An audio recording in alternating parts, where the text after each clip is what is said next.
Hello children, நாம் இன்றைக்கி circular motion அதை பற்றி டிஸ்கஸ் பண்ண போகிறோம். ரெண்டு டைப் ஆஃப் சர்க்குலர் மோஷன் இருக்குது. யூனிஃபார்ம் சர்க்குலர் மோஷன் அண்ட் நான் யூனிஃபார்ம் சர்க்குலர் மோஷன். குவிக்காக ஒரு ரீகேப் பார்த்துட்டு ஃபார்முலாஸ் லிஸ்ட் எடுத்துகிட்டு கொஞ்சம் பேசிக் ப்ராப்ளம்ஸ் போட போகிறோம், ஒர்க் அவுட் பண்ண போகிறோம். பார்க்கலாம். நம்ம 9th ஸ்டாண்டர்ட்லேயே படிச்சிருக்கோம் யூனிஃபார்ம் சர்க்குலர் மோஷனுங்கிறத பற்றி.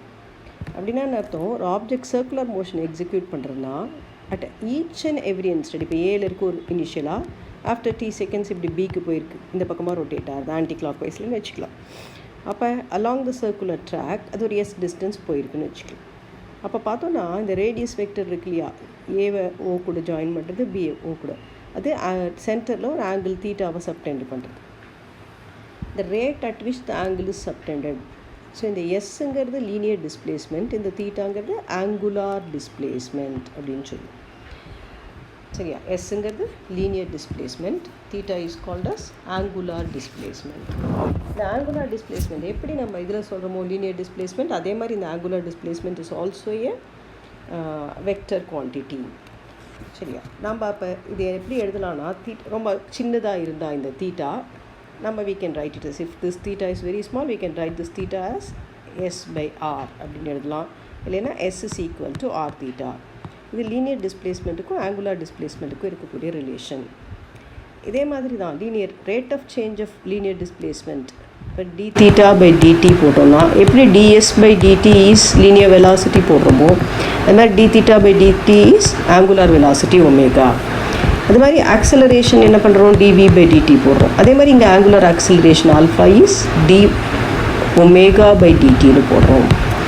ஸோ எப்படி எஸ் ஒரு வெக்டரோ, v ஒரு வெக்டரோ, a ஒரு வெக்டரோ, அதே மாதிரி theta is a vector, omega is a vector, alpha is a vector.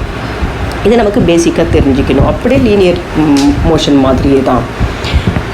எப்படி s is equal to r தீட்டாவோ அதே மாதிரி v is equal to r omega, அதே மாதிரி a is equal to r alpha. So linear displacement and angular displacement relation, linear velocity angular velocity relation, linear acceleration angular acceleration relation நமக்கு தெரியணும்.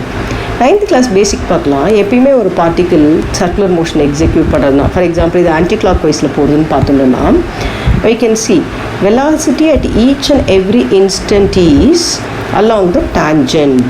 velocity at each and every instant is along the tangent. அப்போ இந்த வெலாசிட்டிக்கும் radius வெக்டருக்கும் angle 90 டிகிரியாக இருக்குது each and every. So வெலாசிட்டியோட direction கண்டினியூஸாக மாறிக்கிட்டே இருக்குது. So this is what is we call the circular motion.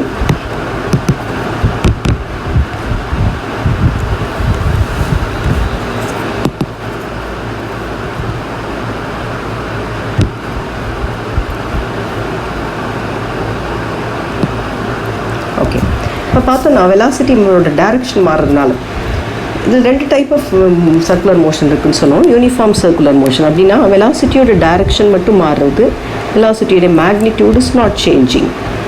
அப்போ வெலாசிட்டியோட டைரக்ஷனை மாற்றுறதுக்கும் மேக்னிடியூடு மாற்றலைனாலும் டைரக்ஷனை மாற்றுறதுக்கு we need an acceleration. எப்பயுமே வெலாசிட்டி சேஞ்ச் ஆகணும்னா ஆக்சலரேஷன் வேணும். நமக்கு தெரியும் acceleration a is change in velocity divided by time. இப்போ வெலாசிட்டியோட மேக்னிடியூடை மாற்றினா அது ஆக்சலரேஷன், டைரக்ஷனை மாற்றுறதுக்கு நம்மளுக்கு ஒரு ஆக்சலரேஷன் வேணும்.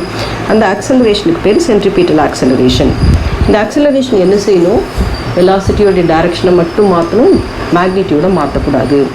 அப்படின்னா இந்த ஆக்சலரேஷன் வேலை செய்யக்கூடாதுன்னா என்ன, மேக்னிடியூடை மாற்றக்கூடாது. அப்போ இந்த ஆக்சலரேஷன் வெலாசிட்டிக்கு பர்பெண்டிகுலராக இருந்தால் தான் அது பாசிபிள். இப்போ பார்த்தா it each and every instant the direction of acceleration is along the radius. ஏன்னா டான்ஜென்ட்டுக்கு ரேடியஸ் தான் பர்பெண்டிகுலர். அப்போ தான் அது வேலை செய்யாது, டைரக்ஷனை மட்டும் மாற்றும். ஸோ இந்த மாதிரி acceleration towards the centre act பண்ணால் அதுக்கு பேர் radial acceleration or centripetal acceleration நம்ம பார்த்துருக்கோம் 9th ஸ்டாண்டர்டில். So uniform circular motion execute பண்ணினா யூனிஃபார்ம் சர்க்குலர் மோஷன் அப்படின்னா என்ன? யூனிஃபார்ம் சர்க்குலர் மோஷன்னா டைரக்ஷன் ஆஃப் v சேஞ்சஸ்,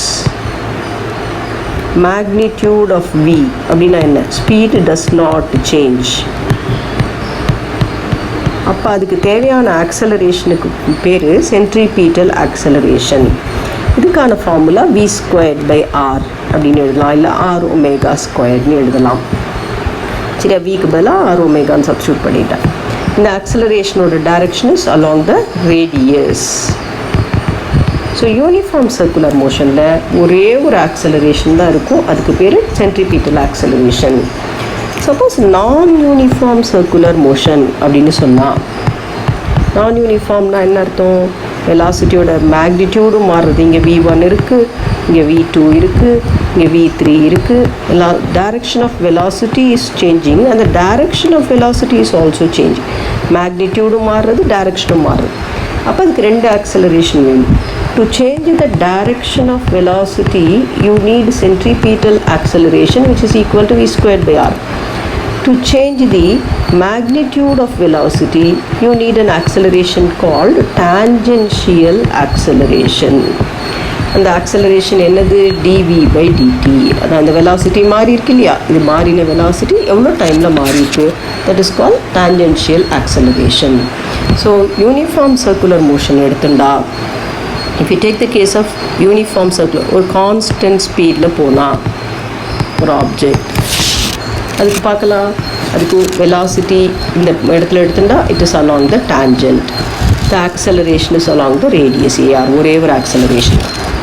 அப்படி இல்லாமல் if the object is moving with increasing speed அதிகமாகிட்டே இப்படி மூவ் ஆகுதுன்னு வச்சுக்கலாம். அப்போ இந்த பொசிஷனில் இருக்கும்போது அதுக்கு பார்த்தோன்னா வெலாசிட்டி டான்ஜென்ஷியல் டைரக்ஷனில் இருக்குது. அந்த வெலாசிட்டியோட மேக்னிடியூடை மாற்றுறதுக்கு யூ நீட் அன் ஆக்சலரேஷன். அது வெலாசிட்டி எந்த டைரக்ஷனில் இருக்கோ அதே டைரக்ஷனில் இருக்கணும். So this is the direction of tangential acceleration. அதை தவிர டைரக்ஷனை மாற்றுறதுக்கு ஒரு radial acceleration. So total acceleration is vector sum போட்டோன்னா AR squared plus AT squared. அது இந்த டைரக்ஷனில் இருக்கும். This is the resultant A capital R போட்டுக்கலாம். இதில் இது AC centripetal acceleration வச்சுக்கலாம். So AR னா the resultant acceleration in the case of non-uniform circular motion. அதை பார்த்தோன்னா அந்த resultant acceleration velocity கூட இல்லை radius கூட மேக் பண்ணுற angle acute angular. If it is moving with decreasing speed ன்னு வச்சுக்கலாம். ஸ்பீடு குறையுது, வெலாசிட்டி மாறணும், அப்போ ஸ்பீடு மாறணும். அப்போ இந்த டைரெக்ஷனில் மூவ் ஆகுது, இங்கே இருக்கும்போது velocity is along the tangent. நிச்சயமாக டைரெக்ஷனை மாற்றுறதுக்காக ஒரு சென்ட்ரிபீட்டல் ஆக்சலரேஷன் இருக்குது. இப்போ வெலாசிட்டி இந்த டைரெக்ஷனில் இருக்கிறதுனால ஸ்பீடை குறைக்கணும்னா you need an acceleration in this direction. இது டான்ஜென்ஷியல் ஆக்சலரேஷனோட டைரெக்ஷன். ரிசல்டன்ட் ஆக்சலரேஷன் எப்படி இருக்கும்? இந்த ரிசல்டன்ட் இதை ஒரு பேரலோகிராமாக வச்சுட்டு அதோட ரிசல்டன்ட்டில் இருக்கும். இப்போ வெலாசிட்டிக்கும் இந்த ரிசல்டன்ட் ஆக்சலரேஷனுக்கும் ஆங்கிள் பார்த்தோன்னா this is obtuse angle. Decreasing speed தான். இன்க்ரீஸிங் ஸ்பீட்னா வெலாசிட்டிக்கும் ரிசல்டன்ட் ஆக்சலரேஷனுக்கும் அக்யூட் ஆங்கிள் இருக்கும். இப்போ நான் சொன்னேன் இந்த angular displacement, angular velocity, acceleration எல்லாமே வெக்டர் குவான்டிட்டிஸ். இது நமக்கு தெரியுது. ஆங்குலர் ஆக்சலரேஷனில் சென்ட்ரிபீட்டல் ஆக்சலரேஷன்னா அலாங் த ரேடியஸ், டான்ஜென்ஷியல் ஆக்சலரேஷன்னா along the tangent. இப்போ இந்த தீட்டாவுக்கு ஒமேகாக்கில் என்ன டைரக்ஷன் அப்படின்னு பார்த்தா அது ரைட் ஹேண்ட் தம்ஸ் ரூலை வச்சு பண்ணலாம். இப்போ தம்ஸ் அப் மாதிரி ரைட் ஹேண்டை வச்சுக்கணும். வச்சுட்டு நமக்கு பார்ட்டிக்கல் ஆன்டி கிளாக் வைஸில் சுற்றுறதுனா நம்ம ஃபோல்டட் ஃபிங்கர்ஸ் ஆன்டி கிளாக் வைஸில் இருக்குது. இப்போ நம்ம தம்பை அப்வேர்டில் காட்டுறது. ஸோ தீட்டாவோட டைரக்ஷன் இஸ் இந்த upward direction for anticlockwise. அந்த தம்பு காட்டுறதுலேயே ஆக்சிஸ் ஆஃப் ரொட்டேஷனில் அது இருக்கும். இப்போ சப்போஸ் கிளாக் வைஸில் சுற்றுறதுனா தம்ஸ் டவுன் வச்சுக்கணும். அப்போ தான் ஃபோல்டட் ஃபிங்கர்ஸ் கிளாக் வைஸில் இருக்குது. அப்போ அந்த தம்பு பாயிண்டிங் டவுன்வேர்ட்ஸ். ஸோ அதுதான் அதுக்கு ஆக்சிஸ். அந்த டைரக்ஷனில் தான் தீட்டா ஒமேகா ரெண்டு பேருமே அலாங் த ஆக்சிஸ் ஆஃப் ரொட்டேஷனில் இருக்கும். ரைட் ஹேண்ட் தம்ஸ் ரூல் அதை யூஸ் பண்ணி அதோடைய டைரக்ஷனை கண்டுபிடிக்கலாம். இது ஈக்குவேஷன்ஸ் ஆஃப் கைனமேட்டிக் ஈக்குவேஷன்ஸ் அப்படின்னு பார்த்தோம்னா சர்க்குலர் மோஷனுக்கு. லீனியர் மோஷனுக்கு என்னெல்லாம் நம்மக்கிட்ட ஈக்குவேஷன் ஆஃப் மோஷன் இருக்குது? v equal to u plus a t இருக்குது. s is equal to ut plus half a t square இருக்குது. v square is equal to u square plus 2as இருக்குது. அதுக்கப்புறம் sn ஃபார்முலா இருக்குது. அது நம்ம நார்மலாக ஈக்குவேஷன்ஸில் சொல்கிறது கிடையாது. ஓகே, இப்போ எங்கெல்லாம் u வருதோ அதுக்கு பதிலாக initial velocity omega not, Veena final velocity omega, linear velocity angular velocity replace பண்ணுறோம். ஏ ஆக்சலரேஷனுக்கு பதிலாக ஆங்குலர் ஆக்சலரேஷன் ஆல்ஃபா அப்படின்னு போட்டுக்கிறோம். லீனியர் டிஸ்பிளேஸ்மெண்ட் எஸ் வர இடத்துல ஆங்குலர் டிஸ்பிளேஸ்மெண்ட் தீட்டா போட்டுனா இந்த ஈக்குவேஷன்லாம் எப்படி மாறும்? omega is equal to omega naught plus alpha t. Theta is equal to omega naught t plus half alpha t squared.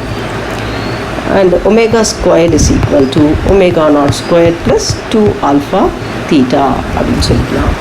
So இதே அப்படியே ரெகுலர் லீனியர் ஈக்குவேஷன்ஸ் தான், அந்த நோட்டேஷன்ஸ் மட்டும் மாற்றிக்கிறோம். இன்னொரு விஷயம் எல்லாருக்கும், இந்த ஆங்குலர் வெலாசிட்டி சொல்லும்போது அதுக்கு 4 ஃபார்முலா இருக்குது. 9th ஸ்டாண்டர்ட்லேயே படிச்சிருக்கோம். தீட்டா பை டி இப்போ ஒன்று சொன்னோம், angular velocity, rate of change of displacement. இது மட்டும் இல்லை, ஒரு particle n rotations in 1 second பண்ணுறதுனா ஃப்ரீக்வன்சி என்ன இருந்தால் இதை நம்ம 2πn எழுதலாம். அதர்வைஸ் ஒரு ரொட்டேஷனுக்கு கேபிட்டல் டி செகண்ட்ஸ் எடுத்துட்டா 2π பை கேபிட்டல் டின்னு எழுதலாம். So these are all the various formula. அதாவது ஒரு ரொட்டேஷன் டி செகண்ட், அப்போ ஒரு ரொட்டேஷனில் 2π டிகிரி ட்ராவல் பண்ணும். ஸோ இதெல்லாம் நம்ம ஃபார்முலா. அப்புறம் v is equal to r ஒமேகாவை ரீஅரேஞ்ச் பண்ணினா ஒமேகாவுக்கு பதிலாக v by rனு எழுதலாம். So these are all various formula for calculating omega, angular velocity or angular frequency நம்ம சொல்லுவோம். ஸோ இப்போ இதை ஞாபகம் வச்சுட்டு ஒரு பேசிக்காக 1 or 2 sums let us try to work out. உடனே நமக்கு you may get an idea. The angular position of a particle moving in a circular track is given by the equation theta is equal to 100t plus 40t squared அப்படின்னு வச்சுக்கலாம். சும்மா ஒரு some கொடுத்துருக்காங்க. Find the angular velocity and the angular acceleration at time t is equal to 2 seconds. So angular வெலாசிட்டினா என்ன? D theta by d t. அங்கே எப்படி v is equal to ds by dt போடுவோம் இல்லையா, அது மாதிரி. இதை டிஃப்ரென்ஷியேட் பண்ணால் என்ன வரும்? 100 plus 80t. at t is equal to 2 secondsனா tக்கு பதிலாக 2 போடுவோம். So this is 100 plus 80 into 2 160. this is equal to 260 radian per second, because தீட்டாக்கு ரேடியன், டைமுக்கு second. angular acceleration d omega by dt, rate of change of angular velocity. So இதை differentiate பண்ண இது 0 plus 80 தான், 80 radian per second square. So linear மோஷனில் எப்படி போடுவோமோ அதே மாதிரி தான் கணக்கு. So let us try to work out one more formula.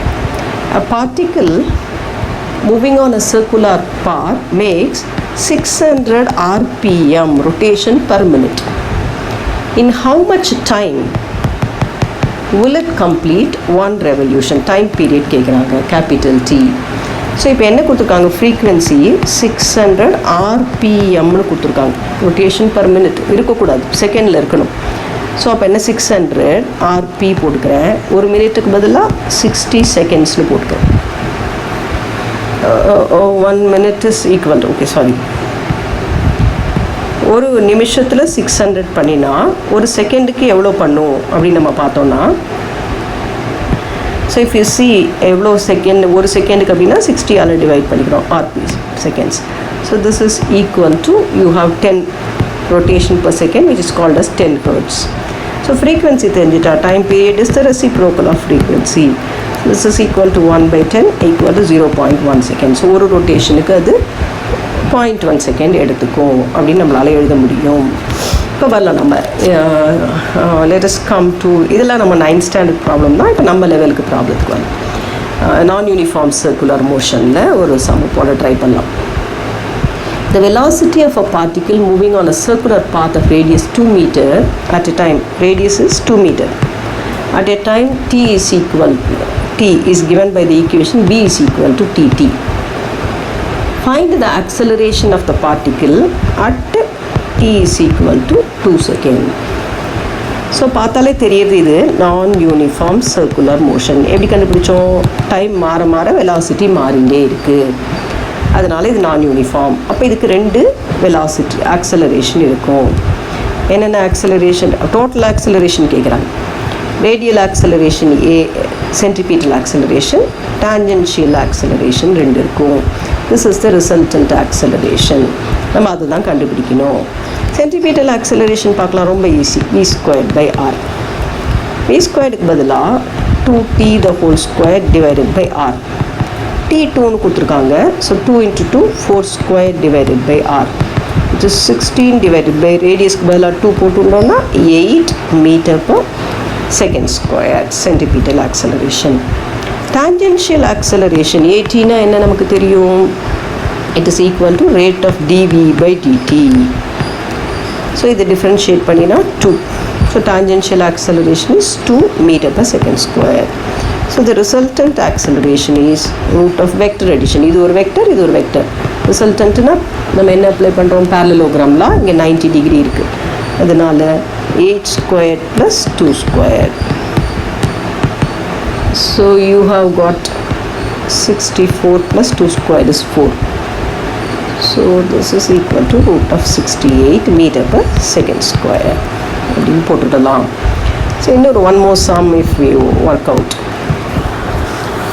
A body is moving on a circle of radius r is equal to 80 meter with a speed of 20 meter per second, which is decreasing at the rate of 5 meter per second squared. So the acceleration is minus 5 meter per second squared. The angle made by its acceleration with its velocity is, சரி பார்க்கலாம், இதை இப்படி சுற்றின்னு இருக்குன்னு வச்சுக்கலாம். This is the sense of rotation.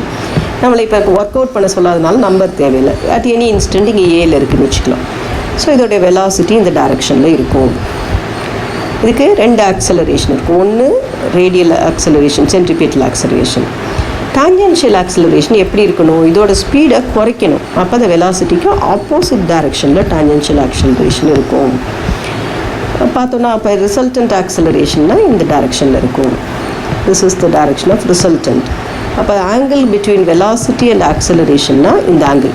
So இங்கே options என்னென்ன கொடுத்துருக்காங்கன்னா 45, 90, 135 degree and 0 டிகிரின்னு கொடுத்துருக்காங்க. ஸோ பார்த்தாலே தெரியறது 90க்கு மேலே இருக்குது. ஸோ இந்த ஆப்ஷன் சி தான் கரெக்டாக இருக்கணும். ஸோ டிக்ரீஸிங் ஸ்பீட், நான் கான்செப்ட்லேயே சொன்னேன், டிக்ரீஸிங் ஸ்பீட்னா அப்டியூஸ் ஆங்கிளாக இருக்கணும். So we can easily guess it. Next question பார்த்தோம். A particle is moving in a circle with a speed of 10 meter per second and with angular speed of 2 radian per second. Then the centripetal acceleration is. So constant speed la போறதுன்னு கொடுத்துட்டாங்க. This is a uniform circular motion. The centripetal acceleration கேட்குறாங்க. Centripetal accelerationக்கு formula என்ன? Centripetal acceleration v squared by r போடலாம். இங்கே r இல்லை.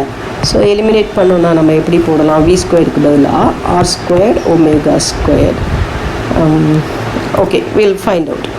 So v is equal to r omega formula இருக்கு இல்லையா? அந்த ஃபார்முலா வச்சு r இஸ் ஈக்குவல் டு ஆருக்கு பதிலாக v is equal to r omega. So ஆருக்கு பதிலாக v பை ஒமேகான்னு போட்டுக்கலாம். So you can write v squared by ஆருக்கு பதிலாக v பை ஒமேகா போட்டுருந்தா ஸோ v இன்ட்டு ஒமேகா அப்படின்னு போட்டுக்கலாம். ஸோ டைரெக்டாக சப்ஸ்டியூட் பண்ணால் விக்கு பதிலாக 10, ஒமேகாவுக்கு பதிலாக 2. So this is equal to 20 meter per second square. Acceleration அப்படிங்கிறனால unit is metre per second square. So next question பார்த்தோன்னா இன்னும் one more question. let us. The distance of a particle moving on a circle of radius 12 meter measured from a fixed point on the circle and measured along the circle is given by the distance is equal to 2t cube in meter னு கொடுத்துருக்காங்க. Ratio of tangential acceleration to the centripetal acceleration when t is equal to 2 second is. So நம்ம கண்டுபிடிக்கலாம். இது வந்து எஸ்ஸுக்கு formula இருக்குது. Velocity வேணும்னா நம்ம ds by dt which is equal to 6t square. Acceleration வேணும்னா dv by dt which is equal to 12t. So t is equal to 2 seconds அப்படின்னா நம்ம வெலாசிட்டி எவ்வளோ, ஆக்சலரேஷன் எவ்வளோன்னு பார்த்துக்கலாம். 12 into 2 24 இல்லையா? அப்போ tangential acceleration is 24 meter per second square. Radial acceleration வேணும். That is equal to v square by R.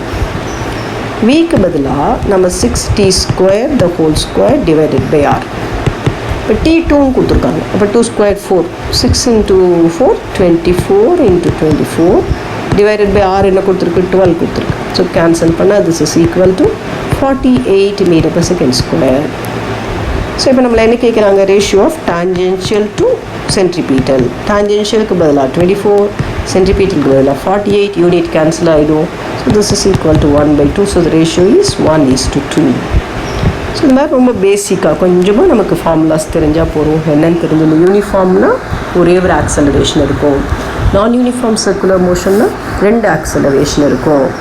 ஒன்று யூனிஃபார்ம்னா வெலாசிட்டியோட magnitude சேமு, direction மட்டும் மாறுறது. ஸோ டைரக்ஷனை மட்டும் மாற்றுறதுக்கு you need only the centripetal acceleration. நான் யூனிஃபார்ம் சர்க்குலர் மோஷன்னா வெலாசிட்டியோடைய டைரக்ஷனும் மாறுறது, மேக்னிடியூடும் மாறுறது. ஸோ டைரக்ஷனை மாற்றுறதுக்காக சென்ட்ரிபீட்டல் ஆக்சலரேஷன், வெலாசிட்டியோட மேக்னிடியூடை மாற்றுறதுக்காக டான்ஜென்ஷியல் ஆக்சலரேஷன். ஸ்பீடு அதிகமாகுதுன்னா வெலாசிட்டியும் டான்ஜென்ஷியல் ஆக்சலரேஷனும் சேம் டைரக்ஷன். ஸ்பீடு குறையிறதுனா வெலாசிட்டி ஏன்னா பின்பக்கமாக இழுத்தா தான் அதோட ஸ்பீடு குறையும். வெலாசிட்டியும் ஆக்சலரேஷனும் ஆப்போசிட் டைரக்ஷன். அதுதான் பேசிக்ஸ். பாக்கியெல்லாம் லீனியர் மோஷன் மாதிரியே தான். So circular motion is very simple.